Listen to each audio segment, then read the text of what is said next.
Torah et Société, avec le grand rabbin Bernheim, revient ce soir, bien évidemment, sur les attentats de Paris qui ont tué 17 personnes, journalistes, policiers et juifs de France. Gilles Bernheim, bonsoir. Bonsoir.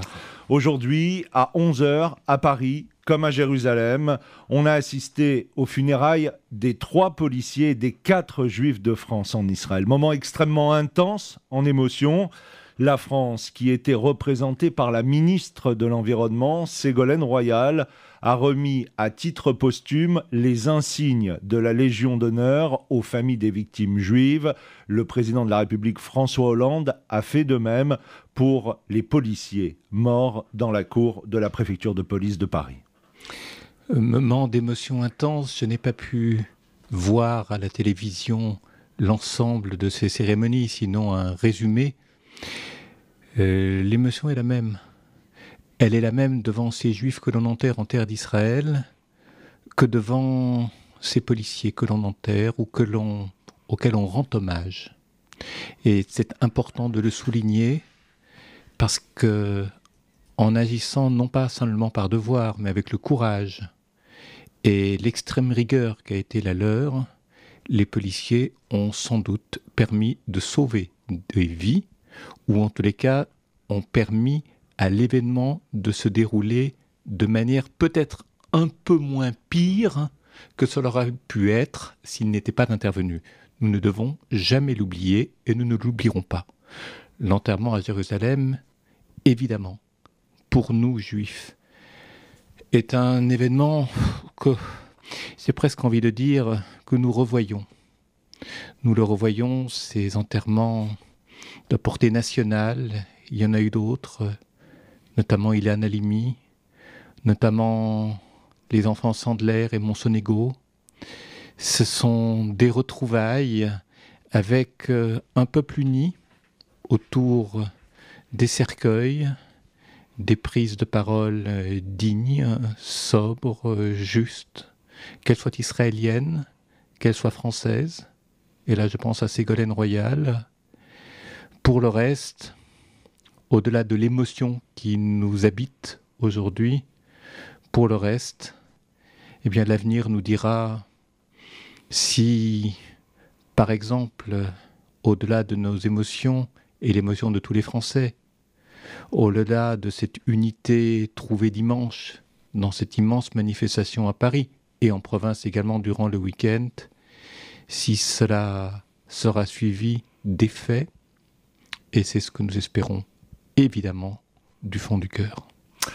La France debout, dimanche, dans les rues de Paris et de France, 4 millions de personnes se sont rassemblées en mémoire des victimes du terrorisme qui a frappé la France et pour réaffirmer leur attachement aux valeurs de la République. Et parmi ces valeurs, il y a la liberté d'expression. Mais tout d'abord, 4 millions de personnes dans les rues de France et à Paris, c'est quelque chose que personne n'attendait. Oui, près de 4 millions, 3,7 millions, dit-on, mais on n'est pas à compter à l'unité, évidemment. C'est bouleversant, c'est immense. En même temps, je ne peux pas m'empêcher de réfléchir un tant soit peu sur ce qui a uni tous ces gens à Paris, en province, durant le week-end, et particulièrement dans cette énorme manifestation de République à Nation. Et les mots que l'on entendait lorsque l'on interviewait des gens, c'était liberté d'expression, droit de vivre, unité du peuple français, et à l'échelle de l'Europe, et à l'échelle du monde. C'est important, c'est essentiel d'entendre prononcer ces mots-là. Lorsque l'on a face à soi des barbares, des tueurs, pour qui la notion même de discussion n'existe pas. Vous savez, lorsqu'on parle de liberté d'expression, la liberté d'expression, c'est le droit de déranger. Et non pas de dire des choses qui ne dérangent personne parce qu'elles sont d'emblée consensuelles. Et la démocratie, c'est fait de polémiques, de controverses. Et ça repose sur la reconnaissance des conflits et pas simplement sur le consensus. Ne pas assassiner la controverse, c'est ne pas assassiner la démocratie, c'est ne pas assassiner la France. Et ça, je pense que beaucoup de gens l'ont profondément compris dimanche et durant tout le week-end. Mais la liberté d'expression, dans l'esprit de certains gens, c'est la liberté tout court.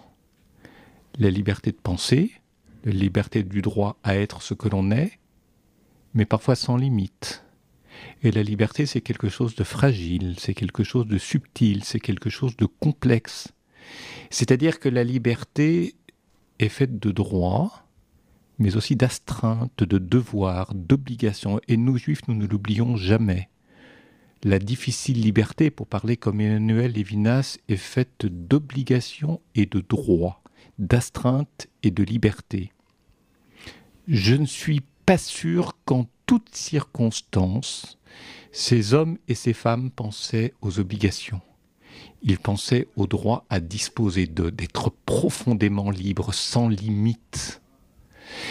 Et ça, c'est quelque chose qui me trouble, qui me gêne, je dirais qui me perturbe, parce que dès lors que la liberté n'a pas de limite, les valeurs ne sont plus hiérarchisées, c'est-à-dire que tout est possible. Et quand il n'y a plus de hiérarchie dans les valeurs, lorsque l'on n'a plus le droit de dire qu'une chose est meilleure qu'une autre, alors on en arrive à l'idée que tout se vaut. Et lorsqu'on en arrive à l'idée que tout se vaut, toute personne qui dirait qu'une chose est meilleure qu'une autre serait accusée de discrimination, de stigmatisation. Ce sont les mots à la mode. Or, ce n'est pas parce que l'on établit une hiérarchie des valeurs que l'on discrimine. On respecte des valeurs différentes des siennes, mais on a parfaitement le droit de mettre de l'ordre dans les valeurs et de ce fait d'affirmer que tout ne se vaut pas. Et s'il y a discussion dans une démocratie, s'il y a le droit de déranger, s'il y a la nécessité de briser des consensus, comme lorsqu'on étudie le Talmud, on s'oppose, mais il y a quand même une loi, il y a quand même une règle, il y a quand même une manière de faire. Et je n'aime pas trop les sociétés où tout se vaut et où celui qui veut mettre de l'ordre dans les valeurs, non pas pour manquer de respect à l'égard de certaines valeurs, sauf si elles sont criminelles, bien évidemment, mais tout se verrait accusé d'être discriminant. Je sais vers quoi cela mène. Quand tout se vaut, c'est qu'il n'y a plus de jugement de valeur. Et quand il n'y a plus de jugement de valeur, tout au bout, on en arrive parfois à une liberté sans limite. Alors, on parlait de liberté et notamment de liberté d'expression. Vous avez vu, je pense, tout comme nous, la une de Charlie Hebdo qui paraîtra demain, qui sera tirée à 3 millions d'exemplaires. Pas encore. On voit le prophète Mahomet. En haut, il y a marqué « Tout est pardonné ». Il a une larme qui coule et il porte une pancarte « Je suis Charlie ». D'ores et déjà, plusieurs pays musulmans ont dénoncé une nouvelle caricature du prophète Mahomet. Le CFCM a appelé au calme les musulmans de France. Certains se sentent de nouveau blasphémés. J'aimerais qu'on dise un mot aussi sur la liberté d'expression et le blasphème. Oui, et juste avant de le faire, permettez-moi de dire que le ciment des manifestations du week-end dernier, c'est peut-être plus que la liberté d'expression, le droit de rire. Et c'est ce que représentait Charlie Hebdo. Le droit de rire, c'est dire le droit d'avoir de la dérision à l'égard des choses, de prendre de la distance, de se moquer de soi. Et ça, c'est probablement ce qui affecte tant les tyrans. Les tyrans n'ont pas d'humour, ils ne savent pas rire. Et j'ai la faiblesse de penser que bien rares sont les croyants capables de rire d'eux-mêmes. C'est peut-être réapprendre à rire ensemble en ces temps de morosité qui a fait que tant de gens se sont unis autour de l'idée Charlie pendant toutes ces journées passées. C'est-à-dire qu'il manifestait contre ceux qui vous interdisent même de rire. Et moi, je rêve d'un islam, comme d'un judaïsme d'ailleurs, d'un islam capable de rire de lui-même. Ça, c'est une chose que je voulais souligner. Maintenant, vous m'avez demandé... Bien que les Juifs ont longtemps, et depuis très longtemps, ont un humour. Se sont moqués d'eux-mêmes. C'est ce qui caractérise l'humour juif. C'est l'humour juif, mais lorsque je demande quelque chose aux autres, je le demande aussi à nous-mêmes pour ne pas apparaître comme point de suspension. Maintenant, vous m'avez posé la question du blasphème. Blasphémer. Le problème, il est né il y a longtemps. Mais il a pris de l'ampleur probablement à la fin des années 70, lorsque l'islam de Khomeini a pris le pouvoir en Iran, lorsqu'il y a eu les premières fatwas contre la féministe américaine Kate Millett, qui avait demandé aux femmes iraniennes de se libérer du tchador au nom de la dignité ou de l'indignité faite à la femme, puis l'histoire de Salman Rushdie, puis Robert Edeker, puis. C'est-à-dire, c'est quoi cette affaire de blasphème ? Cette affaire de blasphème n'est pas éloignée, sur le fond, de ce mot que tant de musulmans nous resservent systématiquement, qui est celui de l'islamophobie. On l'a entendu tout le temps, pourvu qu'il n'y ait pas d'islamophobie. Vous savez, c'est quoi l'islamophobie ?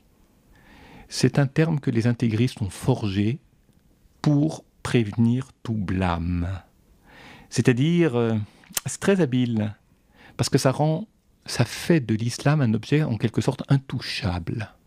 Si vous critiquez, si vous avez une remarque à faire contre, comme cela se fait dans une démocratie, comme nous l'acceptons avec le judaïsme, eh bien vous êtes taxé de racisme. Islamophobie égale racisme implique évidemment blasphème si on va à l'encontre, et critiquer l'islam, c'est comme flétrir les musulmans. Vous avez des successions de mots qui donnent lieu à des équations étonnantes, en apparence justes, mais lorsqu'on y réfléchit, ne le sont pas. C'est une façon de légitimer aujourd'hui, de mon point de vue, la réalité de l'offensive islamiste en Europe. Je ne dis pas que la majorité des musulmans sont islamistes. Non, et certainement non. Mais à partir du moment où on ne peut pas poser de questions aux musulmans sans être taxé d'islamophobe et par les pires des islamistes de blasphématoire, alors la liberté d'expression, l'humour, le rire, la vie démocratique, qui n'est pas que consensuelle, n'est plus possible. Et là, je pense qu'il y a une équation entre le fondamentalisme et le blasphème, et l'usage surmultiplié du mot islamophobie. Cela, il faut le dénoncer. Il faut aussi que les musulmans nous aident. J'ai très besoin de dire aux musulmans, pas simplement que nous ne les confondons pas avec les islamistes dans la grande majorité d'entre eux, mais d'abord que les musulmans ont des trésors à défendre. Je dis bien des trésors. D'abord leur honneur de citoyen, et ensuite la dignité de leur religion. Qu'ils la défendent avec intelligence, avec culture, avec des mots, pas simplement en disant « l'autre c'est pas l'islam, l'autre l'islamisme ce n'est pas l'islam ». Ça ne suffit pas. Ça c'est une manière de dire « on n'a rien à voir avec eux, foutez-nous la paix, il n'y a rien à voir ». Je crois qu'ils doivent nous aider. Et quand je dis nous aider, je lisais l'autre jour dans un journal les propos de Yann Moix, qui est un journaliste et qui est un écrivain, qui demandait aux musulmans « aidez-nous, soyez moins silencieux, soyez plus pédagogues, aidez-nous ». Et je reprends à mon compte cette phrase de Yann Moix, « aidez-nous à comprendre la maladie qui gangrène l'islam et qui fait que certaines de ses composantes deviennent le fondamentalisme islamiste ». Nous ne demandons pas des gages, nous demandons simplement des mots qui disent l'apport de l'islam à la société française. Quel est l'apport dont tous les Français de culture européenne peuvent profiter de la composante musulmane? Il faut qu'ils le disent, qu'ils l'expliquent dans le langage de l'Occident, et pas simplement se replier sur le mode « on est offensé parce qu'on nous le demande », comme si ça allait de soi. Ça, j'ai envie de redire ce que j'avais déjà dit à l'époque où ont eu lieu les attentats de Toulouse et de Montauban. Ce que nous attendons, nous Français, et nous Français juifs particulièrement, c'est que les musulmans très nombreux en France, en Europe, mais d'abord en France, demandent qu'il y ait une immense manifestation, mais que eux la dirigent pour précisément se mobiliser autour de la notion de rire, de discussion, de non-consensus systématique, de démocratie, de respect de l'autre.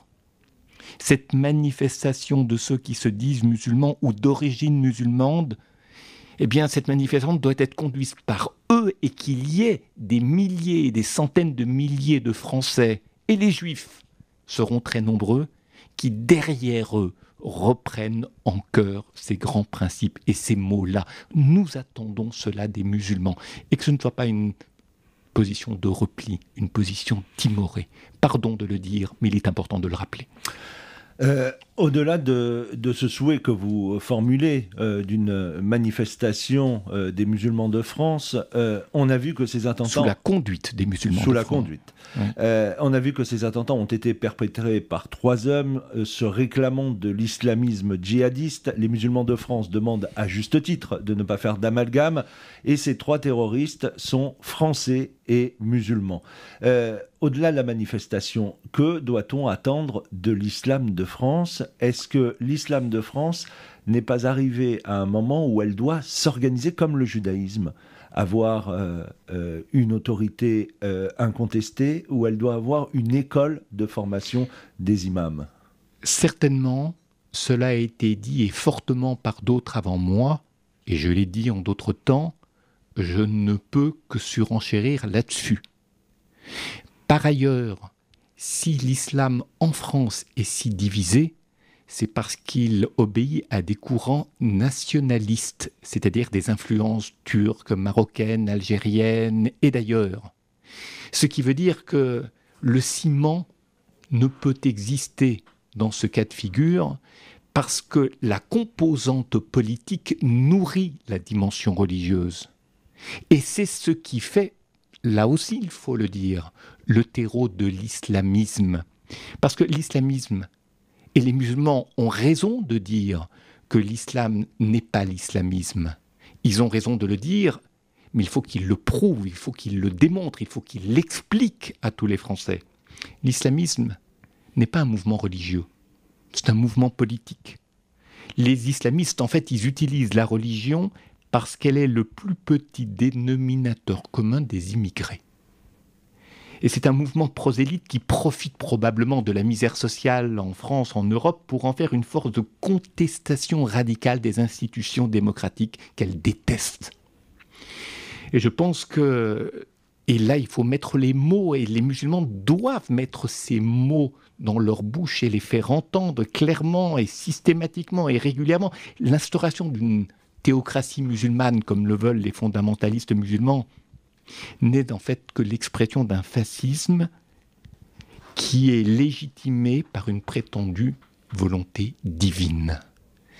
Contre cela, il faut lutter. L'islamisme n'est pas une religion. La plupart de ces tueurs islamistes n'ont aucune culture religieuse. Ce ne sont pas des gens lettrés, ce ne sont pas des gens qui étudient le Coran. Dans le meilleur des cas, ils ont lu, pardonnez-moi cette trace d'humour, mais on a bien le droit, après le meurtre de Charlie Hebdo, ils ont à peine accès à l'islam pour les nuls, mais pas plus que ça. Ils n'ont pas de culture, ils n'ont pas de littérature, ils n'ont pas d'interprétation, ils n'ont pas d'obligation réfléchie et le devoir de donner du sens à leur obligation. Cela relève de quelques fantasmes qui nourrissent une volonté hégémonique de prendre le dessus sur le monde en détruisant les lieux où l'on discute, où l'on conteste, où l'on rit, et j'espère aussi en période de crise, en période de morosité, c'est-à-dire dans les démocraties d'Europe et du monde. Aujourd'hui, Gilles Bernheim, on est le jour d'après, les jours d'après cette tuerie, cette barbarie, ces attentats. D'aucuns, d'ailleurs, ont vu l'exécutif réagir avec professionnalisme, avec sang-froid. Chacun a joué son rôle et de façon admirable. Tous les politiques en France l'ont non seulement reconnu, mais se sont interrogés sur comment garder cette unité nationale qui, subitement, a réveillé les politiques sur le fondement même de ce qu'est le peuple français, la nation française. Aujourd'hui, qu'est-ce que l'on peut attendre et des politiques et des citoyens dans ces jours d'après ? Je vais vous répondre. Peut-être d'une manière un peu particulière, d'aucuns diront paradoxale, mais la dimension qui a été, à mon avis, insuffisamment soulignée durant ces manifestations de week-end, c'est la mort des Juifs. La mort de Charlie Hebdo, enfin la mort provisoire, le crime contre Charlie Hebdo a réveillé la France, et j'en ai dit peut-être une des raisons, besoin de rire, de discuter, de polémiquer, le droit, la liberté d'expression. Mais si 4 Juifs avaient été assassinés dans un hypermarché, il n'y aurait pas eu des millions de gens défilant dans la rue. Et ça, alors que ça a déjà eu lieu à Toulouse, à Montauban, Ilan Halimi et d'autres fois encore, ça c'est angoissant.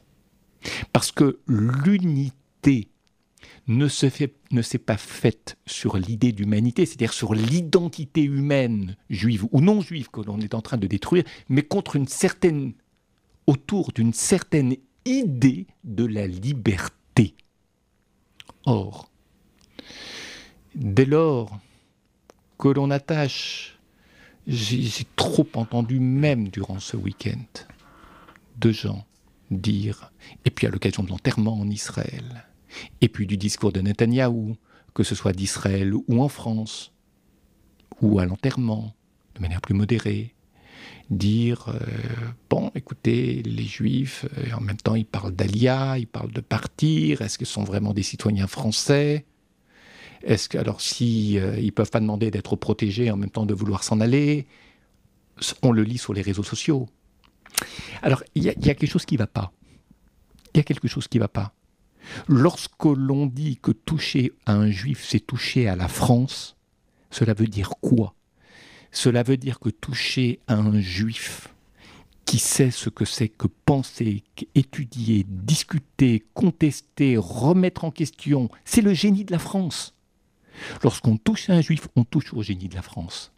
Parce que pour moi, le génie de la France, c'est la Renaissance, c'est Rabelais, c'est Montaigne, c'est tant d'autres auteurs qui mettent en avant l'idée du rire, de la remise en question, du doute, de la contestation, de la discussion qui ne se termine pas. Les Juifs, dans leur immense majorité, adhèrent à ces valeurs, croient en ces valeurs et les mettent en œuvre et en pratique. Qu'ils le fassent ici, aux États-Unis, au Canada, en Israël, c'est leur affaire. C'est le droit de chacun de vivre où il en a envie. On ne reproche pas à des Français d'aller s'installer en Angleterre, aux États-Unis, en Belgique, en Suisse ou ailleurs. Et pour des raisons souvent moralement moins importantes ou moins intéressantes que l'Alia en Israël. Non, mais dès lors que l'on touche à un juif, c'est pas seulement l'unicité du juif, le peuple juif différent des autres peuples choisis, etc. C'est pas parce que je suis juif, c'est par l'idée que je me fais du juif. Et c'est cette idée que l'on veut détruire aussi et que l'on ne supporte pas dans l'antisémitisme. Toucher un juif, c'est toucher à la France. Et si dans l'unité de tant de Français durant le week-end qui vient de s'écouler, s'ils ne l'ont pas compris, que les Juifs incarnent cette liberté, c'est tout ce qui fait le génie de la France, alors ça n'aura pas servi à grand-chose et la morosité reviendra très vite, au-delà de la division qui ne me fait pas peur, puisque dans une démocratie, par définition, le consensus n'est pas permanent. Un dernier mot, rapidement, et ça va être difficile de répondre rapidement. Ce soir, vous avez envie de dire quoi aux Juifs de France ? Restez en France et battez-vous, ou fuyez ? Non, fuyez certainement pas. J'ai envie de leur dire deux choses. J'ai envie de leur dire, vous désirez aller en Israël, c'est votre désir profond, ce désir est accéléré aujourd'hui par les événements, préparez votre alia, ce n'est pas facile. Lorsque Benjamin Netanyahou dit « venez, venez, venez », c'est facile à dire. Encore faut-il pouvoir venir, avoir les moyens de vivre là-bas.